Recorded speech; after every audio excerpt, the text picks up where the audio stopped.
ETF index mutual funds నేర్చుకుని stock మార్కెట్లో రాణించాలనుకుంటున్నారా? వెంటనే ఈ నెంబర్కి కాల్ చేయండి. అందరికీ జై హింద్. ఇప్పుడు ఇండియా అండ్ యుఎస్ మధ్యలో జరుగుతున్న ట్రేడ్ వార్ కానీ, అమెరికాకి విరుద్ధంగా వెళ్తున్న దేశాలు కానీ ఒక ఇష్యూ మీద మాట్లాడుతున్నారు. ఆ ఇష్యూయే డీ డాలరైజేషన్.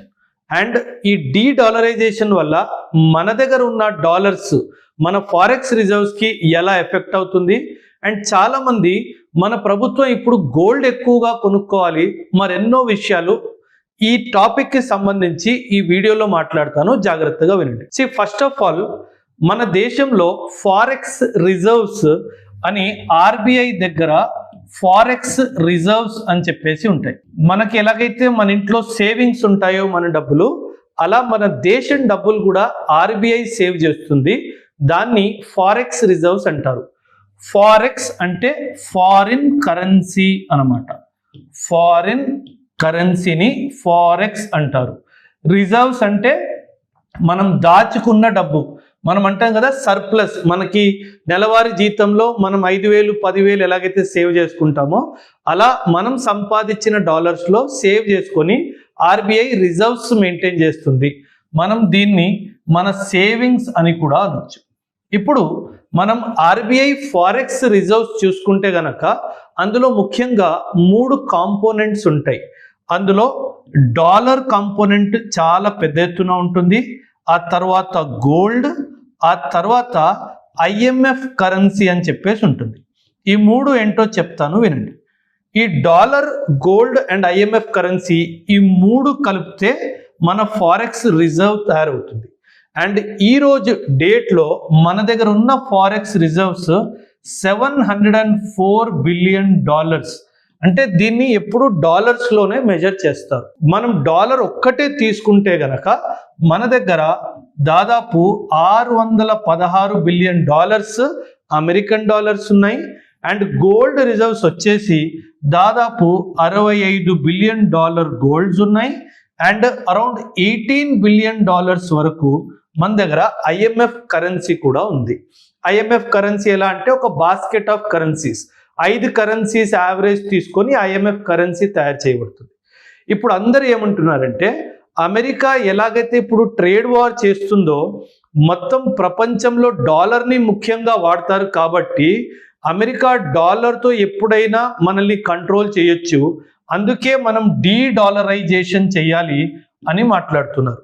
అండ్ మన ప్రభుత్వం దగ్గర ఆల్రెడీ $616 బిలియన్ ఉన్నాయి.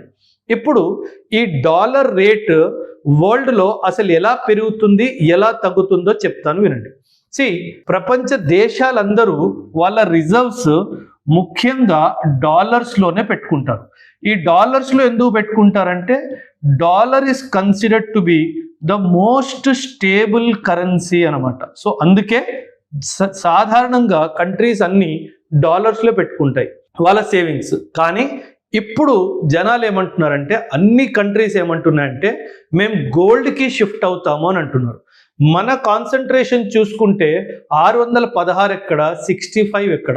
సో చాలామంది ఏమంటున్నారంటే, ఈ డాలర్స్ని మనం డంప్ చేసి మనం గోల్డ్లో మన రిజర్వ్స్ని క్రియేట్ చేయాలి లేదా పెంచుకోవాలి అని చెప్తున్నారు. సో దీనివల్ల లాభం ఏంటి, దీనివల్ల నష్టం ఏంటి, మరెన్నో విషయాలు చెప్తాను, వినండి జాగ్రత్తగా. ఫస్ట్ ఆఫ్ ఆల్, ఈ రిజర్వ్స్ డాలర్స్లోనే ఉంటాయి, ఎందుకంటే dollar is a stable currency కాబట్టి.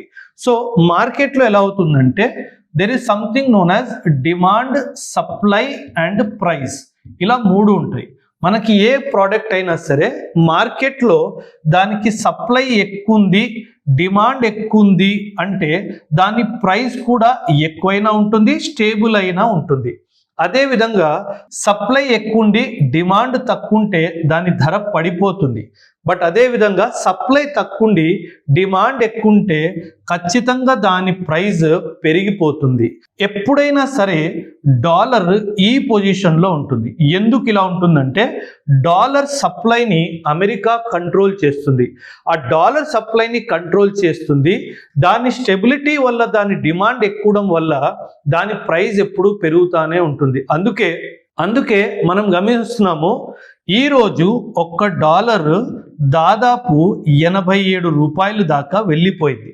సో మనం ఏమంటామంటే ఇలా ప్రైస్ పెరిగిపోతున్న కొద్దీ, ఫర్ ఎగ్జాంపుల్ నేను ఈరోజు ఆయిల్ ఇంపోర్ట్ చేసుకుంటున్నాను. అంటే ఇప్పుడు నేను ఆయిల్ ఇంపోర్ట్ చేసుకోవాలి, $1 నేను ఇచ్చి ఆయిల్ తెచ్చుకోవాలి అంటే నేను 87 రూపాయలు ఇవ్వాలి. సో ఇప్పుడు నా ఉద్దేశం ఏంటంటే, మన ప్రభుత్వం కానీ వేరే ప్రభుత్వాలు కానీ వాళ్ళ ఉద్దేశం ఏంటంటే దీనిని తగ్గించాలి. ఈ ఎక్స్చేంజ్ రేట్ అంటారు దీన్ని, ఈ ఎక్స్చేంజ్ రేట్ని తగ్గించాలి. సో ఈ ఎక్స్చేంజ్ రేట్ని తగ్గించాలి అంటే మనం ఒక పని చేయాలి. ఎలాగైతే సప్లై తగ్గించడం వల్ల డిమాండ్ పెరుగుతడం కానీ డిమాండ్ కాన్స్టెంట్గా ఉండడం వల్ల ప్రైస్ పెరుగుతుందో, మనం ఈ సప్లైని ఇంక్రీజ్ చేయాలి. ఈ సప్లైని ఇంక్రీజ్ చేయాలి అంటే మనం ఏం చేయాలి, మన దగ్గర ఉన్న డాలర్ని తీసుకెళ్ళి ఇంటర్నేషనల్ మార్కెట్లో సప్లై విధంగా డంప్ చేయాలి. అప్పుడు ఏమవుతుంది, డాలర్ సప్లై పెరిగిపోతుంది, డిమాండ్ కాన్స్టెంట్గా ఉంది అనుకోండి, ఆటోమేటిక్ డాలర్ ధర పడిపోతుంది. ఈ డాలర్ ఎక్స్చేంజ్ రేట్ పడిపోయింది అనుకోండి, ఇది మేబీ $1 = 70 రూపీస్ రావచ్చు, $1 = 75 రూపీస్ కూడా రావచ్చు. ఇలా కంపారిజన్లో ఎక్స్చేంజ్ రేట్ పడిపోతే మనం $1కి తక్కువ డబ్బులు ఇచ్చి మన ఇంపోర్ట్ బిల్ కాస్ట్ కూడా పడిపోతుంది. అండ్ మనం ఎందుకు చేయాలి ఇదంటే 2 కారణాలు. ఎందుకంటే మనం ఇంపోర్ట్ ఎకానమీ, మనం ఎక్కువ శాతం ఇంపోర్ట్ చేసుకుంటాం కాబట్టి మనకి ఇది తక్కువ ఉంటే మనకు మంచిది అన్నట్టుగా చాలా మంది అంటున్నారు. రెండో విషయం ఏంటంటే, కానీ ఒకవేళ మన ఎకానమీ ఎక్స్పోర్ట్ లెడ్ ఎకానమీ అనుకోండి, కాకపోతే మన ఎకానమీ ఎక్స్పోర్ట్ లెడ్ అంటే అప్పుడు $1 = 87 అని మాట్లాడుకున్నాం కదా, $1 = 70 రూపీస్ అయ్యింది అనుకోండి, అప్పుడు ఏమవుతుందంటే మన ఎక్స్పోర్ట్స్ కూడా నెగటివ్ ఎఫెక్ట్ అవుతాయి. ఎక్స్పోర్ట్స్ కూడా నెగటివ్ ఎఫెక్ట్ అవుతాయి. అందుకే మన ప్రభుత్వం ముందుగానే ఏం చేసిందంటే, నేను ఇప్పుడు చాలా ఎక్స్పోర్ట్స్లో నేను అసలు ఈ ఎక్స్చేంజ్ రేట్ గొడవ లేకుండా నేను రూపీలోనే ట్రేడ్ చేస్తాను అని చెప్పేసింది. ఈ రూపీలోనే ట్రేడ్ చేయడం వల్ల ఏమవుతుందంటే, మనకి డాలర్కి రూపాయికి ఎక్స్చేంజ్ రేట్ తగ్గిపోయినా మనకి నెగటివ్ ఎఫెక్ట్ ఉండదు. అండ్ మనం ఇలా డబ్బులు, ఈ డాలర్స్ మన రిజర్వ్స్ నుంచి తీసేసి మనం బంగారం పెంచాలి. బంగారం పెంచితే దీనివల్ల కూడా నా కరెన్సీలో కూడా ఇంకా బలం వస్తుంది అని ఉద్దేశము చాలా మంది చెప్తున్నారు. అంటే ఎకానమిస్టులు ఏం చెప్తున్నారంటే, ఇంకా దీనిని తగ్గించేసి మనం దీన్ని పెంచాలి అని చెప్పేసి అంటున్నారు. సో ఇప్పుడు జనరలీ అమెరికా ఏం చేస్తుందంటే, చాలా తెలివిగా అమెరికా చాలా గోల్డ్ని పర్చేస్ చేస్తుంది. అమెరికా చాలా గోల్డ్ని పర్చేస్ చేస్తుంది, కానీ దీన్ని అఫీషియల్గా డిక్లేర్ చెయ్యదు. ఎందుకు అఫీషియల్గా డిక్లేర్ చేయదంటే దానికి చాలా కారణాలు ఉన్నాయి. సో ఇప్పుడు ఏమవుతుందంటే, కరెన్సీకి బలం, కరెన్సీకి స్ట్రెంగ్త్ గోల్డ్ హోల్డింగ్స్ నుంచి వస్తుంది. కరెన్సీకి స్ట్రెంగ్త్ ఎక్కడి నుంచి వస్తుంది, గోల్డ్ హోల్డింగ్స్ నుంచి వస్తుంది. అంటే మన రూపాయి విలువ మన దేశం దగ్గర ఎంత గోల్డ్ ఉందో దాని మీద కూడా చాలా శాతం వరకు డిపెండ్ అయి ఉంటుంది. సో మన దగ్గర గోల్డ్ పెరిగిందంటే మన రూపాయి బలం కూడా పెరుగుతుంది.